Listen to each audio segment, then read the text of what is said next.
Saudara sekalian, alasan untuk mengeluh penderitaan selalu dengan mudah kita temukan. Tetapi marilah kita juga dengan mudah menemukan kehadiran Allah yang mendampingi kita di saat-saat penderitaan kita, pada saat-saat sulit hidup kita. Bapak Ibu, para saudara sekalian yang terkasih, selamat sore. Hidup kita ini selalu berwarna-warni. Ada suka, ada duka, ada kegembiraan, tapi juga ada penderitaan. Dalam bacaan pertama yang nanti kita dengarkan bersama, kita lihat bagaimana Ayub mengalami kegelisahan atas pengalaman penderitaan yang dialaminya. Pengalaman Ayub adalah juga pengalaman kita. Tetapi kehadiran Allah dalam hidup Ayub yang memberikan kekuatan dan penghiburan padanya juga adalah kehadiran Allah di dalam hidup kita. Marilah kita berdoa. Allah Bapa yang penuh belas kasih, Engkau telah mengutus Yesus Putramu untuk mewartakan kabar sukacita kepada dunia. Semoga kami menerima kehadirannya dengan penuh sukacita, seraya mengambil bagian dalam pewartaan Injilnya. Sebab Dialah Tuhan dan perantara kami yang bersama Dikau dalam persatuan dengan Roh Kudus, hidup dan berkuasa Allah sepanjang segala masa. Situasi pandemi COVID-19 masih tetap berjalan dan Pak Ijo dan pacarnya Tulkiem juga masih kena efek. Minggu yang lalu, malam minggu, Pak Ijo mau apel ditolak karena keluarganya Tulkiem dan masyarakat keluarga di sekitarnya kena lockdown. Ada tetangganya yang diduga kena COVID-19. Maka acara apel batal. Dan ternyata memang tetangganya akhirnya ketahuan positif COVID-19. Tetapi anaknya yang kecil malah tidak positif. Akhirnya si anak kecil yang usia SD kelas 1 itu dititipkan ke keluarganya Tulkiem. Tulkiem kon ngapain ini anaknya tanggane. Enggak apa-apa. Rencananya Sabtu tadi malam mau apel. Dilalah Jawa Tengah 2 hari di rumah saja ditolak maning. Pancen wong pacaran bae melu kena Covid, efek Covid itu ya. Ada kejengkelan, ada kekecewaan. Kenapa sih minggu lalu begitu, minggu ini begini? Wong pacaran bae kok angel temen. Kan cukup video call, ya ora malam. Kepenginnya ketemu, senajan nek wis ketemu ya mung meneng-menengan pandeng-pandengan tok. Tapi sing penting kan ketemu. Pak Ijo merasa kecewa. Sebaliknya Tulkiem merasa, lah lumayan ora diapeli. Kepriwe sih rasane pacaran ditunggoni bocah cilik, wong dititipi anake tanggane.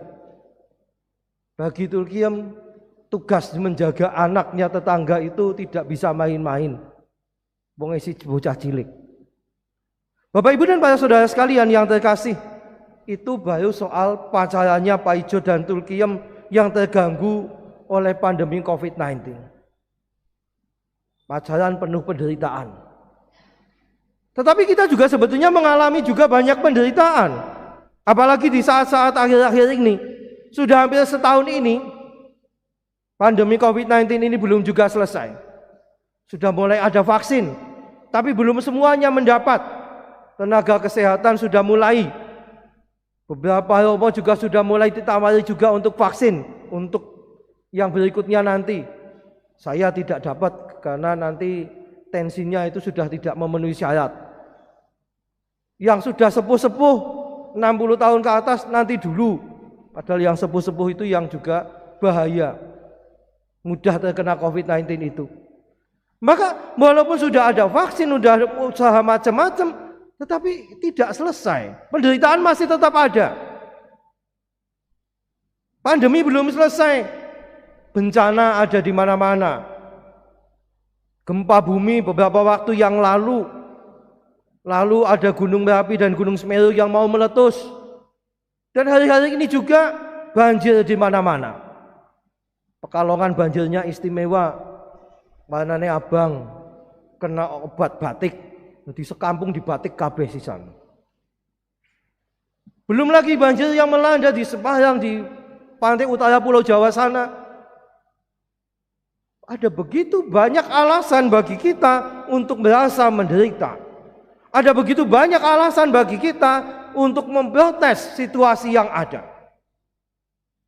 Bapak, Ibu, dan para saudara sekalian yang terkasih, bacaan pertama tadi mengisahkan bagaimana Ayub juga mengalami kegelisahan yang luar biasa akibat penderitaan yang dialaminya.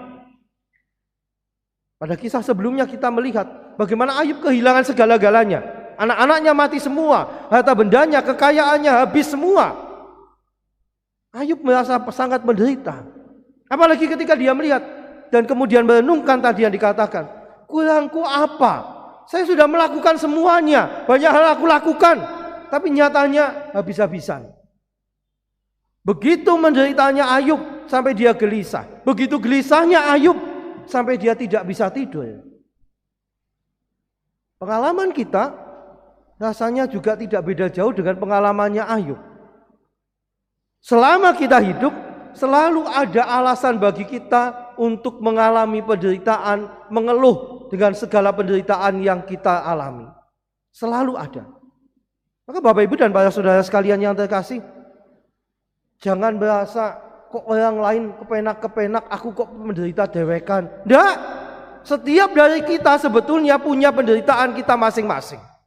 Semua punya alasan kalau mau mengeluh soal penderitaan. Selalu ada bahan. Tetapi persoalannya, kenapa orang lain kelihatan lebih baik, kok saya penuh penderitaan? Tampaknya cara kita menghadapi penderitaan itulah yang membuat kita menjadi berbeda dengan yang lain. Para saudara sekalian, mungkin bencana-bencana alam itu jauh dari kita. Mungkin pandemi COVID-19, ada keluarga kita yang mengalami, ada yang jadi korban, tapi ada juga keluarga kita yang masih utuh. Lalu orang akan mengatakan, ya itu kan masih jauh. Bukan penderitaan yang dekat di dekat kita. Tapi kita lihat, sebetulnya ada banyak penderitaan yang berada di dekat kita. Masih ada begitu banyak orang yang mengalami kelaparan, orang yang mengalami kemiskinan, orang yang mengalami diskriminasi. Itu semua adalah penderitaan bagi yang mengalaminya. Dan bisa jadi kita juga pernah mengalami itu. Dan ketika kita mengalami itu semua, seringkali pertanyaan yang muncul dalam diri kita adalah, di manakah Allah? Di manakah Allah yang katanya maha baik, yang katanya maha penyayang, yang maha kuasa? Kok semua ini dialami oleh umatnya, penderitaan-penderitaan seperti ini dialami oleh kita, dialami oleh aku. Lalu di mana Allah? Saudara sekalian yang terkasih, bacaan Injil pada hari ini menunjukkan di manakah Allah. Ternyata saudara sekalian yang terkasih, Allah yang dihadirkan dalam pribadi Yesus, pribadi kedua Allah Tritunggal, Allah Putra itu, Dia ada di tengah-tengah kita, Dia ada bersama-sama dengan kita. Allah tidak kemana-mana, Allah tetap ada bersama dengan kita. Dan kehadiran Allah adalah kehadiran yang membawa pengharapan. Kehadiran Allah adalah kehadiran yang membawa keselamatan bagi kita. Kalau dalam bacaan Injil tadi dikisahkan dengan kehadiran Yesus itu ibu mertua Simon dan banyak orang mengalami kesembuhan di sana pada waktu itu. Tetapi di sini, saat ini, sekarang ini, Allah masih bekerja menjaga kita. Allah masih bekerja menolong kita. Allah masih bekerja dengan cintanya yang membantu kita untuk masih bisa bertahan hidup dalam segala situasi yang ada di sekeliling kita. Bahkan ketika ada orang yang meninggal dunia akibat penderitaan, entah karena COVID-19, karena penyakit lain atau karena apapun, Allah tetap hadir di sana menawarkan, ini loh keselamatan kekal yang aku janjikan kepadamu. Sekali lagi, bahkan ketika kita harus kehilangan nyawa kita, Allah tetap menunjukkan kasih-Nya kepada kita. Allah menunjukkan, inilah yang akan kamu terima, yaitu hidup yang kekal. Saudara sekalian yang terkasih, di satu sisi kita melihat bagaimana kehadiran Yesus adalah kehadiran Allah yang mau menjaga kita, menolong kita, memberikan pengharapan keselamatan kepada kita. Tetapi mari kita lihat juga sisi lain. Yesus itu dikatakan dalam bacaan Injil, Yesus itu datang ke rumahnya Simon itu bersama Yakobus dan Yohanes. Jadi Yakobus dan Yohanes pergi bersama Yesus ke rumah Simon dan Andreas. Kenapa? Karena Yesus mendapat berita bahwa ibu mertua Simon itu sedang sakit demam.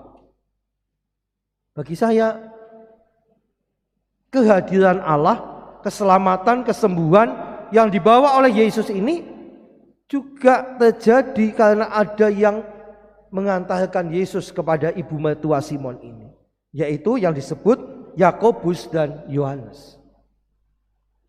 Yesus ada di sana karena ada yang mengajak dia, Yakobus dan Yohanes itu. Kehadiran Yesus dilantarkan dalam bahasa Jawa, diantarkan oleh kedua orang ini.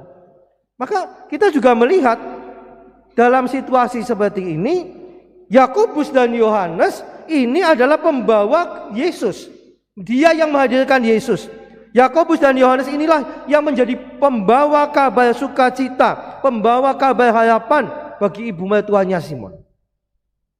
Maka semestinya kita tidak hanya mengeluh seperti Pak Ijo yang merasa pacarannya terganggu karena pandemi COVID-19 ini. Tetapi kita bisa mengambil contoh sikapnya Tulkiem tadi. Dia fokus kepada tugasnya untuk ngopeni anaknya tanggane sing wong tuane kena COVID. Dia mungkin ya menderita, pacarannya terganggu, sama-sama terganggu. Tapi cara menghadapinya itu berbeda.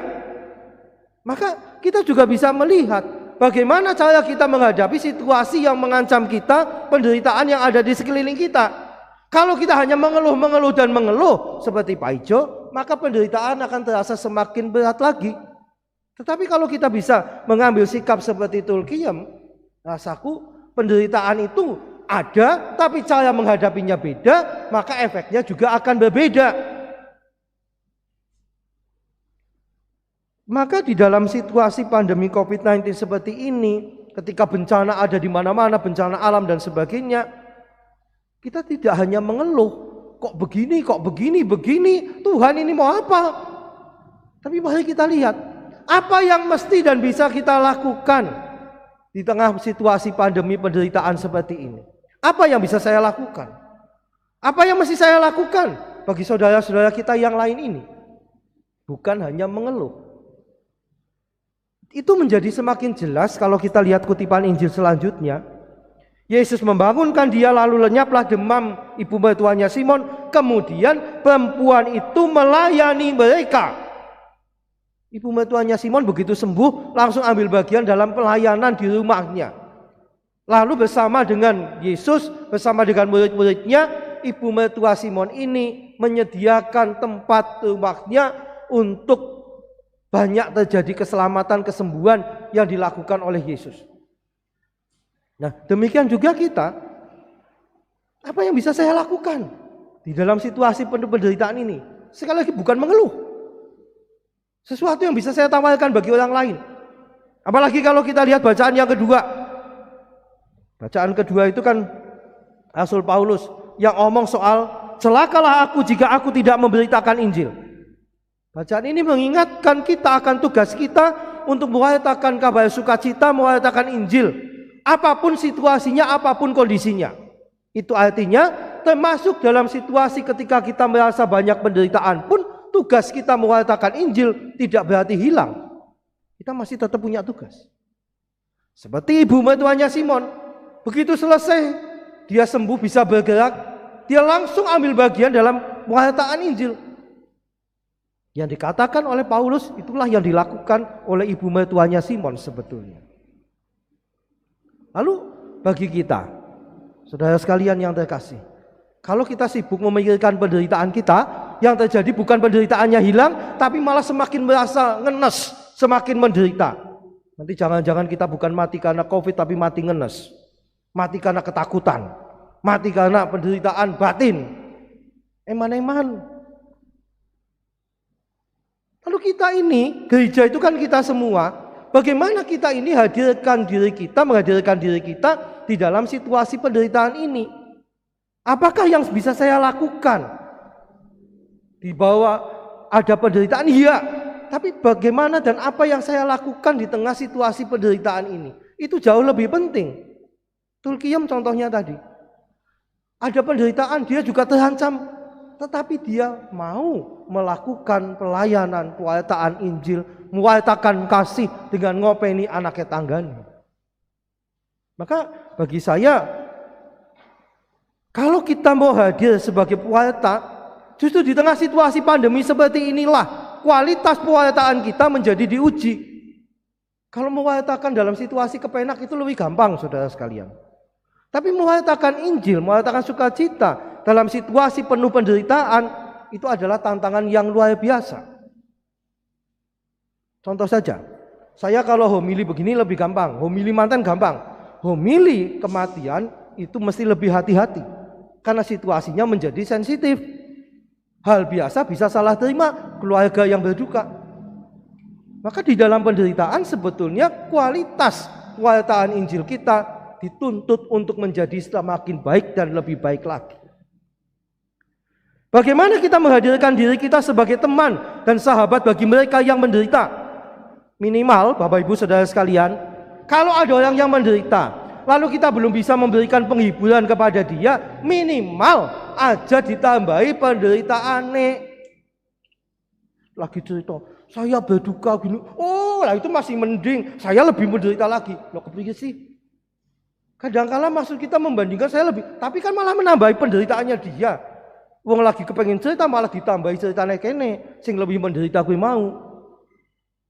Bagaimana saya menghadirkan diri, mendengarkan dia, itu jauh lebih baik. Tidak usah nambah-nambahi persoalan kita disampaikan ke sana suruh ikut mikir lagi. Maka sekali lagi, bagaimana kita hadir membawa pengharapan, penghiburan bagi mereka, bukan menambah kesulitan mereka. Dan kendati kita masih dilingkupi penderitaan, terancaman, mari kita menjadikan kesempatan ini, walaupun saya juga masih menderita, ini kita jadikan kesempatan untuk mewartakan sukacita kita. Karena bagi saya mewartakan sukacita itu tidak usah nunggu nanti penderitaanku selesai dulu baru saya mewartakan. Nanti enggak mewartakan. Karena selalu ada alasan untuk menderita itu tadi. Maka baik, walaupun saya berada dalam situasi yang juga masih menderita, seperti Ayub misalkan, tapi kita tidak kehilangan iman, dan iman itulah yang kita bagikan sebagai pegangan, sebagai kekuatan bagi orang lain. Maka dalam perayaan ini saya ingin mengajak kita semua, pertama-tama mari yuk kita minta berkat Tuhan supaya kita tahan menghadapi penderitaan. Hidup itu selalu ada alasan untuk mengeluh menderita, ada. Tapi bagaimana kita bertahan dalam situasi itu? Bagaimana iman kita jadikan pegangan dalam situasi seperti itu. Dan yang kedua, kita mohon berkat supaya dalam situasi yang semacam itu, yang tidak ideal, yang tidak kondusif itu, kita masih mampu mewartakan kabar sukacita, pengharapan dari Allah. Amin. Marilah kita berdoa. Allah Bapa di surga, dengarkanlah doa kami dan berilah semua orang pengharapan. Ajarilah kami berdoa dan mengalahkan kejahatan berkat daya cinta kasih ilahi yang telah tampak di tengah kami dalam diri Yesus Almasih yang sabdanya menyelamatkan kami. Dialah Tuhan dan pengantara kami sepanjang segala masa.